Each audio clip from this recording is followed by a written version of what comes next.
আল্লাহ পাক বলেন ওয়াইযা ক্বালা রাব্বুকা লিল মালাইকাতি ইন্নী খালিকুম বাশারাম মিন তিন।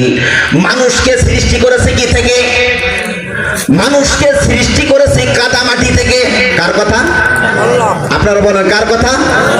আমরা কিছু নাস্তিক বেঈমান মুরতাদ তারা বলে নাকি মানুষ সৃষ্টি হয়েছে বানর থেকে। তাহলে প্রথম আমরা কি থেকে দলিল পেলাম? মানুষকে আল্লাহ তাআলা সৃষ্টি করেছেন কি থেকে? কাদামাটি থেকে। এবার আপনি যদি অস্বীকার করেন, আল্লাহ তাআলা কোরআনে দলিল দেন। কোরআন থেকে আপনারা শুনুন, আল্লাহ পাক বলেন যালিকাল কিতাবু লা রাইবা ফীহি।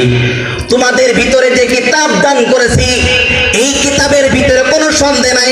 কার কথা? আরো জোরে বলেন। আল্লাহ তাআলা বলেন আমি তোমাদের ভিতরে যে কিতাব দান করেছি